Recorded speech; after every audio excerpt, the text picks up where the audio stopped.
Pemirsa, pemerintah telah mengeluarkan aturan larangan terhadap ASN untuk tidak aktif di sosial media dalam hal dukungan kepada salah satu peserta pemilu 2024.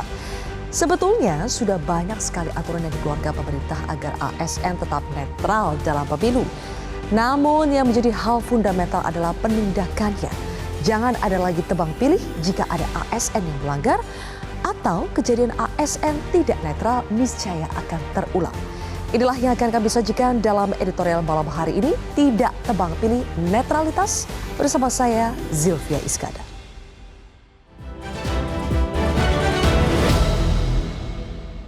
Tidak tebang pilih netralitas.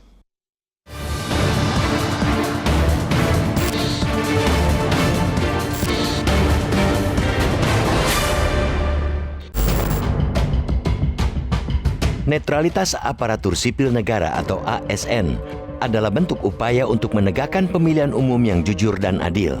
Netralitas ASN menjadi prinsip penting untuk menghasilkan pemilu yang demokratis, berintegritas, dan jauh dari pengaruh pemihakan. ASN memiliki posisi strategis dalam pemerintahan dan birokrasi. Dengan posisi itu, ASN bisa saja dimanfaatkan kelompok kepentingan sebagai mesin yang andal untuk memenangi pemilu. Karena itu, undang-undang pun dengan tegas melarang ANS untuk berafiliasi kepada parpol atau kekuatan politik tertentu. ASN harus tetap pada kedudukan profesional dan tidak memihak pada kontestan, salah satu kontestan politik. Menjelang pemilu 2024, soal netralitas ASN diatur mendetail, tidak hanya dalam konteks politisasi birokrasi, juga hingga pada penggunaan media sosial secara personal. ASN dilarang membuat unggahan, mengomentari, membagikan, menyukai, hingga bergabung atau follow dalam grup akun pemenangan peserta pemilu. Aturan ini tercantum dalam Surat Keputusan Bersama atau SKB yang ditandatangani 5 pimpinan kementerian lembaga, yakni Kemendagri, Bawaslu, Kemenpan RB, KASN, BKN. Ialah SKB nomor 2 tahun 2022 tentang pedoman pembinaan dan pengawasan netralitas pengawal aparatur sipil negara dalam penyelenggaraan pemilihan umum dan pemilihan. Aturan tersebut akan menjadi panduan bagi semua pemangku kepentingan untuk menyoroti perilaku ASN di kancah kontestasi demokrasi pemilu 2024. Pasalnya, pelanggaran netralitas ASN masih saja terjadi. Bahkan, dalam tingkat yang cukup mengkhawatirkan. Penyebab ketidaknetralan itu diantaranya yakni mentalitas birokrasi yang masih jauh dari semangat reformasi birokrasi yang mestinya mewujudkan ASN yang loyal pada pelayanan publik dan kepentingan negara ketimbang atasan atau aktor politik lokal. Selain itu, pemilu atau pemilihan digunakan sebagai tukar guling untuk mendapat promosi jabatan. Dari pemetaan Badan Pengawas Pemilu atau Bawaslu, 10 provinsi dengan tingkat kerawanan netralitas ASN. Provinsi Maluku Utara menjadi yang terburuk soal netralitas politik dengan skor kerawanan 100 alias maksimal. Untuk itulah, SKB tersebut diharapkan mampu menjadi instrumen antisipatif ketidaknetralan ASN yang masih rawan terjadi di sejumlah daerah. Tidak hanya mengantisipasi politisasi birokrasi, juga kemungkinan mobilisasi ASN di dunia maya. Hadirnya aturan ini di satu sisi memang untuk diharapkan menjadi rambu atas ketidaknetralan ASN. Namun, di sisi lainnya akan membuat ASN kehilangan kebebasan berekspresi dan menyatakan sikap politik. Untuk itulah, penegakan aturan ini harus benar-benar fair dan berkeadilan, agar pengorbanan atas hak kebebasan berekspresi ASN tidak sia-sia. Lembaga dan instansi berwenang juga harus transparan dan tidak tebang pilih dalam menindak ASN yang melanggar. Tidak tebang pilih artinya kalau melarang harus bersifat untuk siapapun. Jangan pendukung calon A ini dikecualikan, sedangkan yang mendukung calon B dipidanakan. Begitupun upaya pencegahan dan pengawasan ASN yang terdiri dari Komite Aparatur Sipil Negara, Kemendagri, Kemenpan RB, Kepolisian, dan pemerintah daerah harus memiliki komitmen yang sama untuk kepentingan negara, bukan pihak tertentu semata. Laksanakan sosialisasi secara masif soal pentingnya ASN bersikap netral. optimalisasi patroli pengawasan cyber di media sosial dan perkuat koordinasi dan kerjasama antara para pihak terkait. Bahkan, libatkan masyarakat untuk melakukan pengawasan terpadu dengan akses pelaporan. Netralitas amtenar, jangan ambiar demi pemilu yang berkualitas.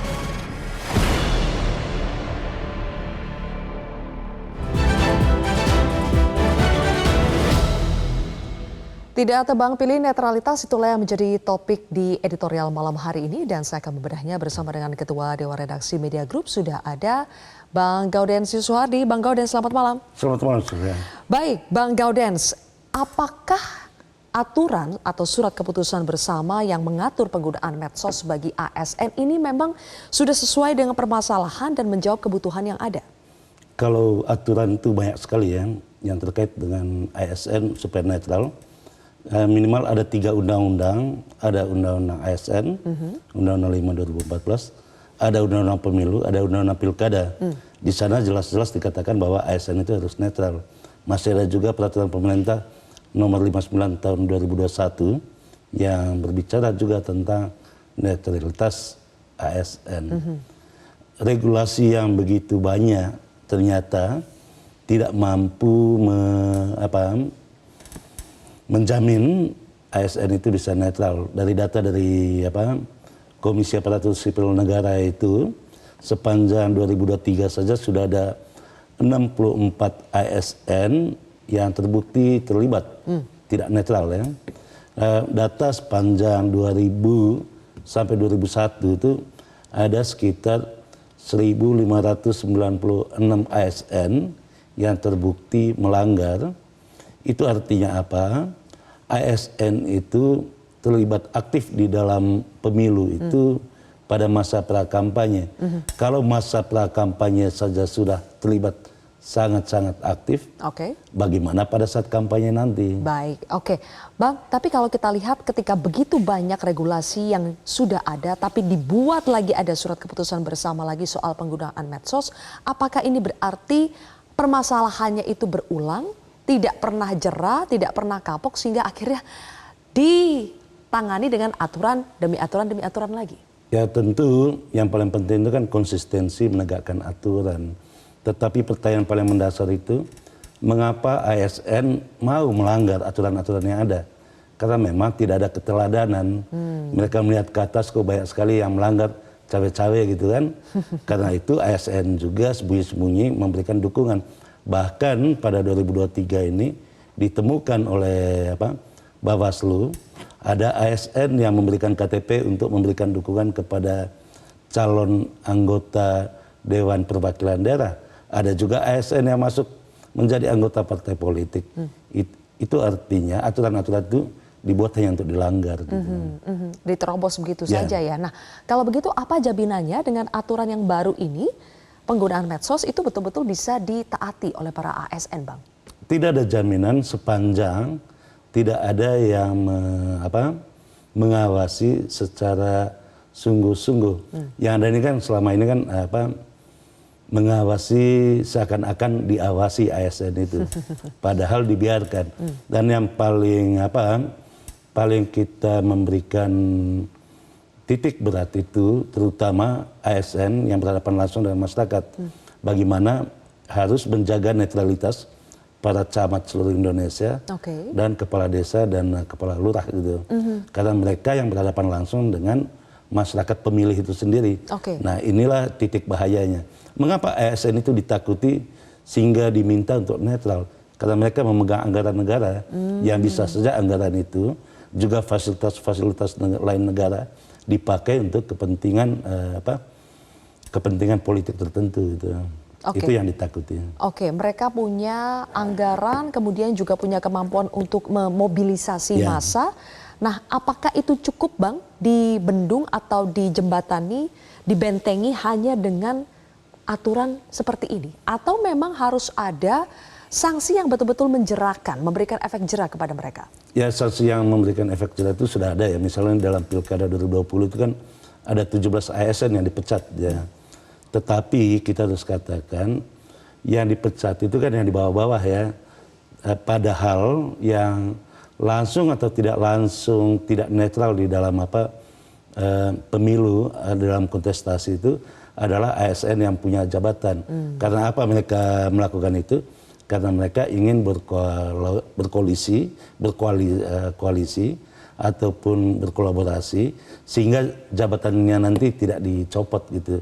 Jadi ASN itu punya kepentingan untuk mempertahankan jabatan struktural sehingga mereka memberikan dukungan kepada calon presiden atau calon kepala daerah. Oke, makanya pesannya tadi kalaupun ada yang melanggar itu harus ditindak sama rata, tidak ada tebang pilih. Netralitasnya juga jangan tebang pilih begitu ya Bang. Nanti kita akan bahas lebih jauh pemirsa. Editorial Malam masih akan kembali lagi. Tetaplah bersama kami.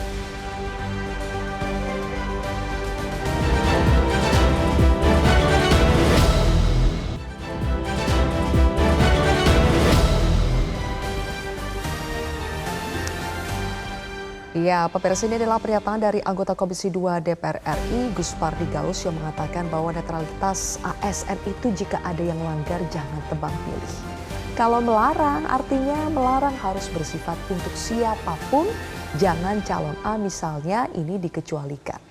Apakah pada praktik-praktik sebelumnya memang ada pengecualian Bang? Jadi tidak semuanya ditindak ketika melanggar? Ya pastilah. Karena apa? Seperti yang saya katakan tadi, pada umumnya contoh yang tidak netral itu ada pada jabatan-jabatan strategis ya. Ya kepala daerah tidak netral, ya kepala dinas tidak netral, apalagi anak buahnya. Tentu dia mengikuti. Begitu juga kalau terkait dengan calon presiden misal. Ada calon presiden A yang mendukung calon presiden A bisa saja tidak diberi sanksi, tetapi calon presiden lainnya akan diberi sanksi. Pengalaman 2019 itu mestinya menjadi pelajaran buat kita.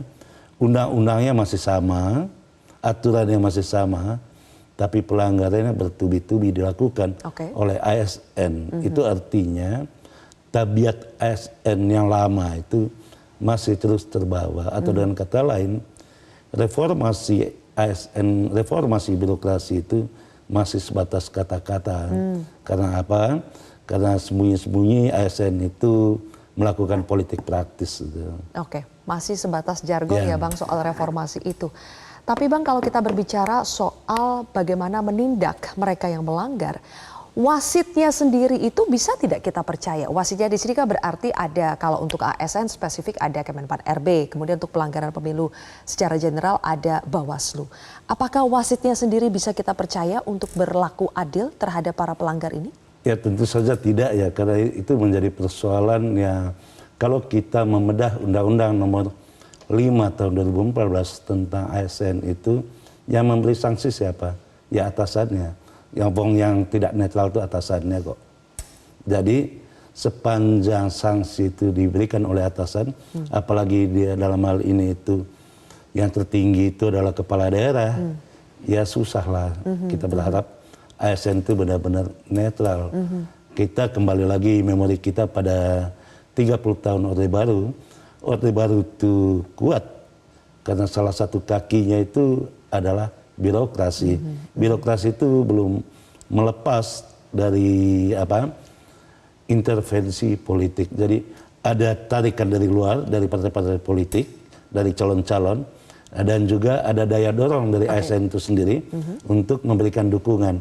Kalau kita lihat misalnya di media sosial, banyak sekali ASN yang punya akun anonim untuk memberikan dukungan untuk calon tertentu. Oke, kalau begitu Bang, dengan kondisi politik kita saat ini, dengan maraknya cawe-cawe di berbagai lini, masih bisakah kita berharap bahwa pelanggaran pemilu yang dilakukan oleh ASN itu bisa lebih minim dibandingkan dengan pemilu-pemilu yang sebelumnya? Kita akan bahas lebih jauh, Bang Gaudens, ditahan dulu. Kita jeda dulu, pemirsa. Editorial Malam akan kembali sesaat lagi.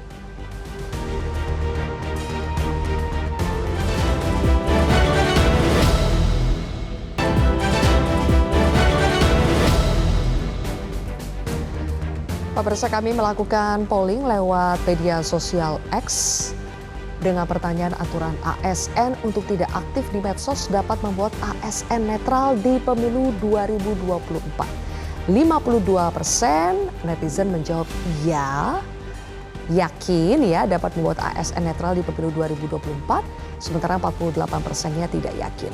Kemudian juga ada komen dari salah seorang netizen yang masuk ke akun media sosial Metro TV. Dari @agusri, berharap ASN menjaga netralitas bagaikan pepesan kosong. Lihat saja dengan mata kepala sendiri tanpa kacamata. Jadi maksudnya begitu jelas itu bisa terlihat ya, bahkan dengan mata kosong sekalipun. Oke, Bang Gaudens, ada yang optimis, ada yang pesimis, tapi pertanyaan saya tadi ini nyambung juga dengan kondisi politik saat ini di mana kita melihat banyak cawe-cawe di berbagai lini. Apakah kita masih bisa optimis dengan aturan penggunaan medsos untuk ASN ini mampu meminimalisir pelanggaran pemilu? Tentu saja optimistis dengan syarat ya. Syarat pertama itu harus dilakukan sosialisasi aturan-aturan tersebut. Karena kalau kita lihat data, 47,1% itu ASN itu melakukan pelanggaran pada pemilu ya. Atau sebelum kampanye mereka sudah melakukan pelanggaran. Sekitar 30,4% itu ASN itu melakukan pelanggaran yang memperlihatkan keberpihakannya. Hanya 12% itu karena like di media sosial. Itu artinya apa? Itu artinya ASN itu ada yang tahu dan mau untuk melanggar dan ada juga yang tidak tahu ada aturan itu. Karena sengaja dan tidak sengaja ya, Pak? Ya, karena itu aturan itu harus disosialisasikan secara masif gitu. Itu yang pertama. Yang kedua, syarat keduanya itu ada keteladanan. Keteladanan itulah yang sekarang itu jauh ya. Kalau kita lihat para pemimpin di ASN sekarang, lebih banyak itu kata-kata dan perbuatan itu tidak satu gitu. Meminta ASN untuk untuk netral, tetapi perbuatannya sendiri itu tidak netral gitu. Itu menunjukkan bahwa memang ASN itu membutuhkan ASN. Kita berharap para pemimpin ASN itu untuk berhenti cawe-cawe. Gitu. Oke, bagaimana dengan masyarakat? Apa yang kita bisa lakukan, Bang, untuk membantu supaya ASN tetap netral? Ya, melaporkan kepada Bawaslu kalau menemukan ada ASN di sekitarnya yang melakukan keberpihakan kepada calon-calon tertentu. Sanksi itu ada mulai sanksi teguran tertutup, ada sanksi teguran terbuka, ada sanksi sampai kepada pemecatan.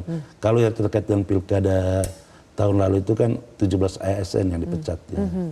Oke, jadi ketika kita tidak bisa terlalu berharap pada atasan dari ASN untuk menindak, betul-betul netral menindak, jadi kita masih bisa berharap kepada masyarakat untuk bertindak sebagai katakanlah watchdog begitu ya Bang, yang turut mengawasi dan melaporkan. Ya betul sekali, karena masyarakat harus terlibat, karena kita berharap pemilu itu tidak hanya jujur dan adil, tetapi pemilu itu harus berintegritas dan bermartabat.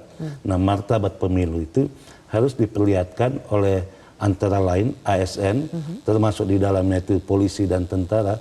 Walaupun polisi dan tentara tidak menggunakan hak pilihnya, tetapi pengaruh mereka secara pribadi maupun institusi itu sangat dirasakan oleh masyarakat. Kalau mereka memperlihatkan ketidaknetralan, di situ masyarakat akan terpengaruh. Oke, baik. Kalau begitu, mudah-mudahan ini bisa menjadi catatan bagi seluruh pihak, terutama ASN, supaya betul-betul bisa menjadi catatan untuk tetap netral pada saat masa pemilu. Terima kasih Bang Gaudens sudah bergabung bersama kami, dan pemirsa demikianlah akhir dari Editorial Malam. Saya Zilvia Iskandar pamit undur diri, kita jumpa lagi di Editorial Malam berikutnya. Dapatkan informasi, download Metro TV Extend sekarang.